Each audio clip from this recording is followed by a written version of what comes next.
भगौड़ों के बारे में मत कहिए। देश का प्रधानमंत्री गैस के संकट के इस समय में किस गुफा में छुपा हुआ है, पहले उसको निकाल के लाइए। आप पहले उसको निकाल के लाइए। प्रधानमंत्री किस गुफा में छुपे हुए हैं? प्रधानमंत्री के बारे में आप हमारे ऊपर टिप्पणी कर रहे हैं, का प्रयोग नहीं करेंगे। आप हमारे ऊपर टिप्पणी कर रहे हैं, ये आप हमारे ऊपर टिप्पणी कर रहे हैं। पूरा देश गैस की लाइनों में खड़ा है, यहाँ पर शामिल प्रधानमंत्री गुफा में छिपे हुए हैं।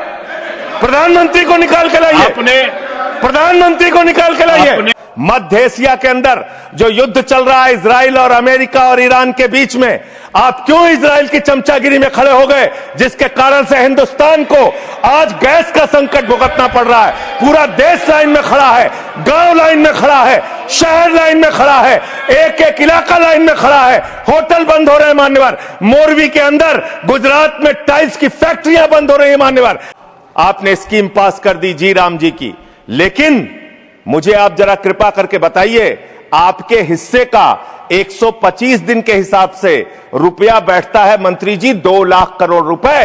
तो आपने तो निर्धारित ही 88,000 करोड़ रुपए किया है। तो आप इस स्कीम में क्या सोचते हैं, क्या आपकी योजना है और कितना आप बजट निर्धारित करना चाहते हैं? यानी कि आपकी मंशा ही साफ नहीं है कि आप मनरेगा स्कीम को गांव गांव तक चला सके। इसके बाद मान्यवर आते हैं, एक मिनट माननीय मंत्री, करना चाहता हूं कि जब मैं बोलूं तब आप सुनने जरूर उपस्थित रहना, बोल के चले मत जाना, एक एक चीज का जवाब दूंगा।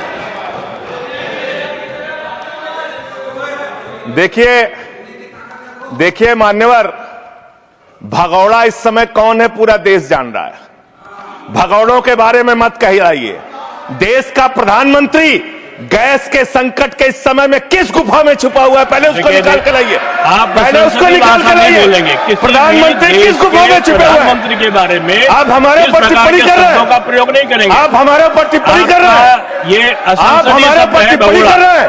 पूरा देश गैस की लाइनों में खड़ा है, यहाँ पर प्रधानमंत्री गुफा में छिपे हुए हैं। प्रधानमंत्री को निकाल के लाइए, प्रधानमंत्री को निकाल के लाइए। मुद्दों पे बात नहीं करेंगे। इस्तेमाल किया है, ये शब्द ठीक नहीं है। अरे मान्यवर, आप मेरा समय जा रहा है मान्यवर महोदय, मान्यवर मेरा समय जा रहा है, कृपा करके समय। जी राम जी ने आपको जी राम जी पर रात को 1:30 बजे तक मैंने चर्चा सुनी, और जब उत्तर देने की बारी आई तो विपक्ष भाग गया था। इसलिए मैं निवेदन कर रहा हूं कि रहना जरूर, एक एक चीज का जवाब दूंगा, एक एक चीज का। दूसरी चीज है, जो भगोड़ा शब्द है उसको उसमें शामिल नहीं करेंगे। जी मान्यवर, बात करते हैं ग्रामीण विकास की आप बात कर रहे हैं। उज्ज्वला स्कीम के तहत 8 से 10 करोड़ सिलेंडर गांव में आपने बांटे हैं, और 10 से 11 करोड़ सिलेंडर के कनेक्शन लोगों ने अपने आप से लिए हैं। 21 करोड़ सिलेंडर के कनेक्शन गांवों में हैं।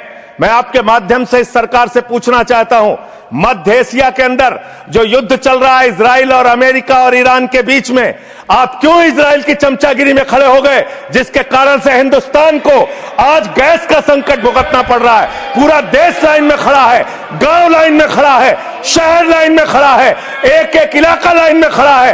होटल बंद हो रहे हैं मान्यवर, मोरवी के अंदर गुजरात में टाइल्स की फैक्ट्रियां बंद हो रही है मान्यवर। आपने क्या हालत की है। आप राज्यों के साथ न्याय नहीं करते, आप ग्रामीण व्यवस्था के साथ न्याय नहीं करते। आपने बनारस के अंदर 4200 एकड़ जमीन वहां के किसानों की जबरन कब्जा की।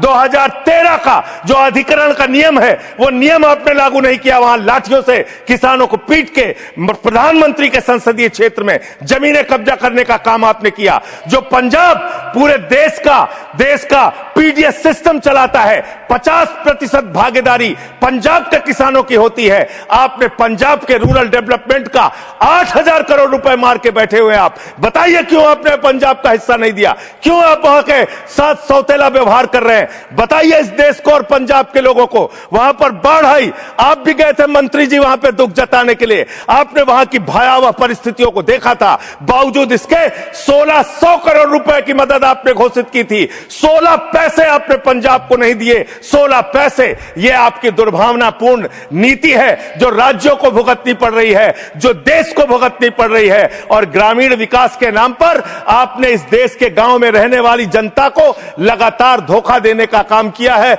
लगातार उनको ठगने का काम किया है। चाहे वो आंगनबाड़ी की स्कीम हो, आंगनबाड़ी की कार्यकर्तियां, हर काम में उनको आप लगा देते हैं, लेकिन आप उनको पैसा देने के नाम पर आपको हंसी आएगी, हंसी आएगी, हंसी आएगी।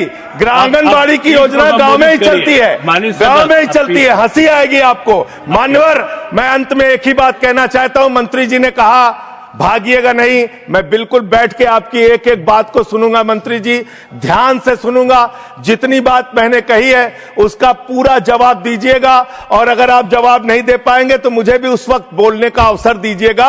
आप ही अकेले बोलने का अधिकार रखते हैं, ऐसा नहीं होना चाहिए। और दूसरी बात मान्यवर, दूसरी बात, इस समय भगौड़ा कौन है, ट्रंप की गुलामी कौन कर रहा है, पूरा देश देख रहा है।